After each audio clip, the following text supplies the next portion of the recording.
Hello everyone, glad you can join me here again today. Today we're going to be talking about the Iowa caucuses, and we're going to be talking about Andrew Yang, of course, something really lucky that happened to him in his campaign. We're going to be talking about Amy Klobuchar, something really smart that she did, and we're going to be talking about Pete Buttigieg, something really smart that he did, and then something really dumb that he did. And then at the end of the video, as a bit of a bonus, I'll talk a little bit about campaigns and what they're thinking about on election days, a little bit of inside baseball as to what happened for the Iowa caucuses. But first and foremost, we want to talk about Andrew Yang. But before I do, you might have been wondering where I've been. And first and foremost, I'm very happy to be back here with all of you. I was actually working as a field director on another campaign, a campaign that we won, so I'm very happy about that. And then some other things with the family happened. But anyway, I'm back in action now, and I think now is probably the best time to make another video because the past few months of the election have been a little bit boring in that not much interesting has happened until Iowa. Iowa is finally, in my mind, the beginning of the 2020 election because it's the first interesting thing that has really happened electorally. Some things that have happened, Kamala Harris dropped out since my last video, and that's something that I don't think anyone saw coming at the beginning of this campaign cycle. A lot of people had pegged her, some really smart people, Scott Adams, for instance, had her pegged to go all the way. I didn't think that she had it to go all the way, and I guess look what happened. But one thing that was very interesting about the Iowa caucuses, so if you've been following the Iowa caucuses, then you know that that was probably the biggest mess that could have possibly happened in any sort of election. What happened is when the polls closed, when the caucuses were over, the campaigns and the press didn't get the results of the election, or any results at all, until the next day, which meant that a lot of people went to bed not knowing who did good, who did bad, etc., etc. No one had any idea. Complete chaos, complete confusion. And this is probably the best thing that could have happened to the Yang campaign. And the last I checked, there were 64% of the polls in, or the votes in, something around that number, and Andrew Yang had come in last.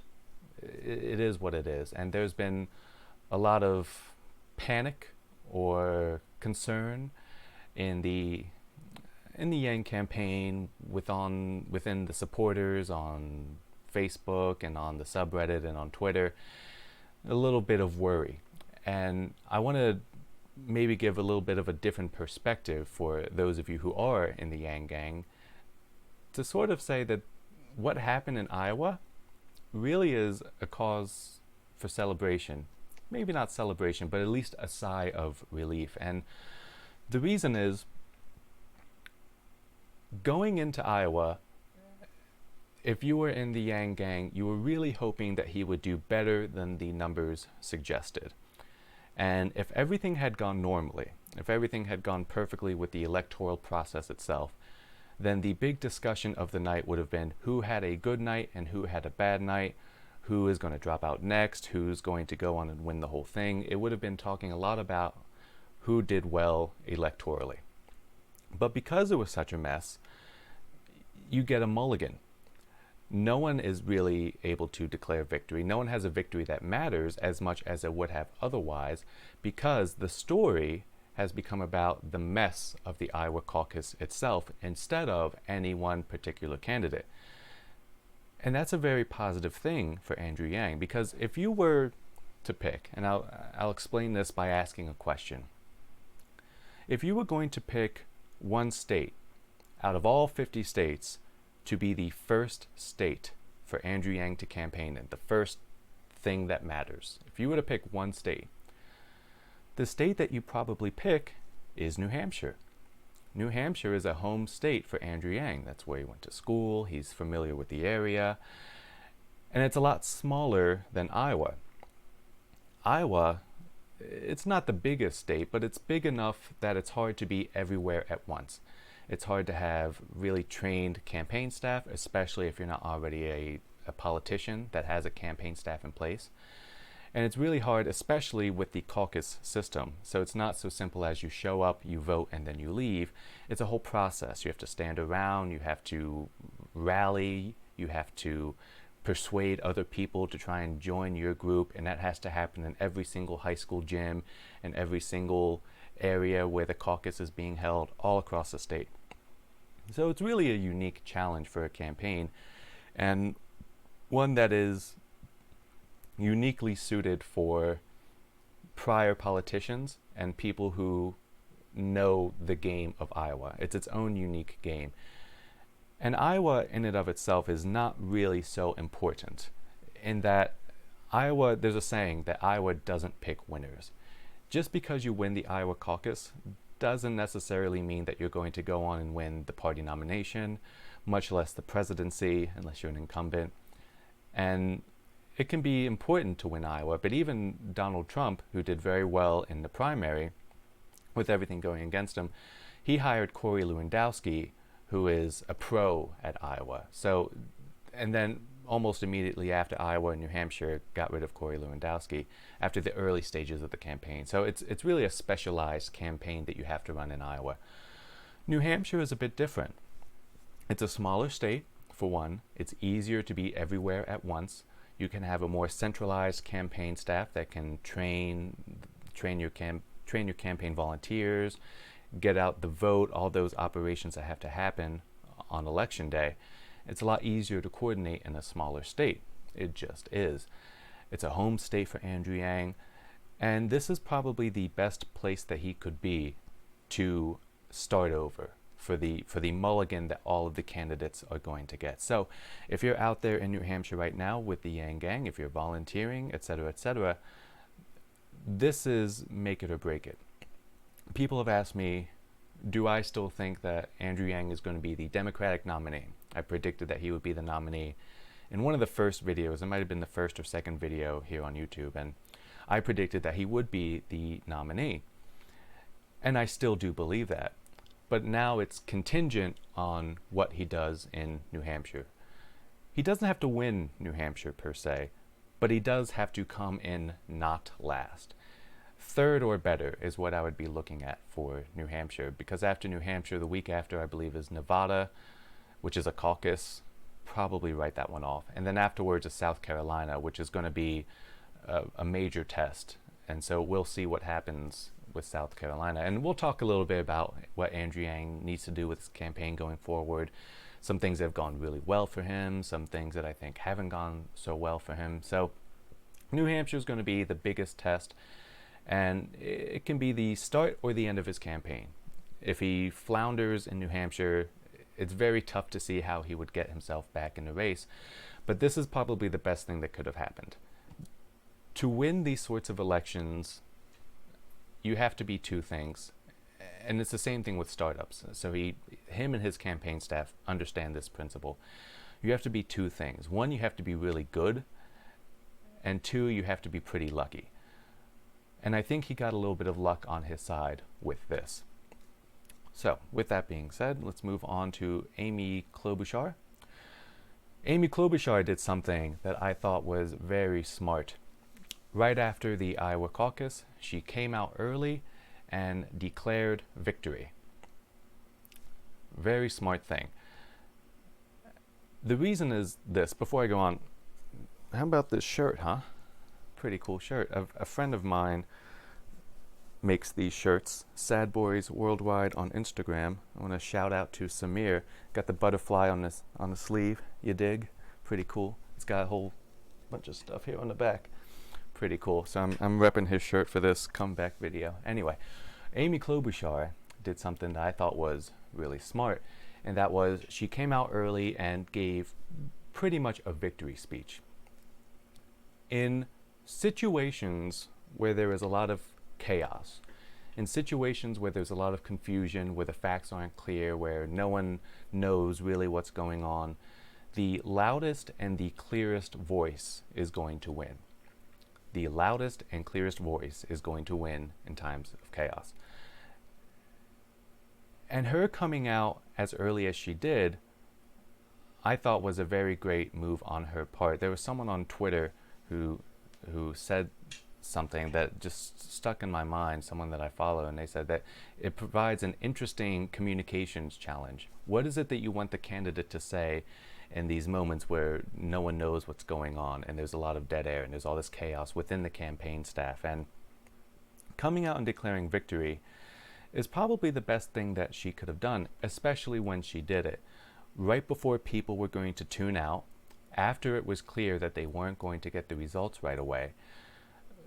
People remember, in general, the first thing and the last thing in any individual thing. So if it's a story, people remember the first thing and the last thing that happens.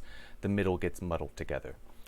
For a sentence, people remember the beginning of the sentence and the end of the sentence. The middle kind of gets muddled together. And so for her coming out first, when you come away the next day and you think, well, what happened yesterday with the Iowa caucus? You remember, one, that the caucus itself was a mess, and also this idea of, and I guess Amy Klobuchar did well. I remember seeing that. She gave a victory speech. She must have done well. And to come out and give a victory speech with 0% of the results in, 0% of the precincts reporting, to come out and declare victory, I thought was a very smart move on her part. And then the last person to give a speech that night was Pete Buttigieg. Big water.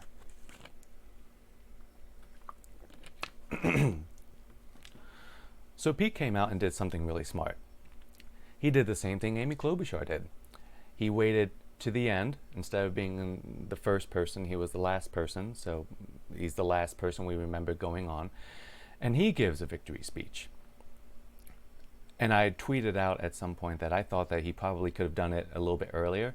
And then after thinking about it, the only time that I would have told him to go out would have been before Amy Klobuchar. Otherwise, you wait till the end. But he comes out and gives a very strong victory speech, as he should have. And all the candidates pretty much did, except for Joe Biden. His didn't seem like a victory speech to me. But Pete Buttigieg comes out, gives a victory speech.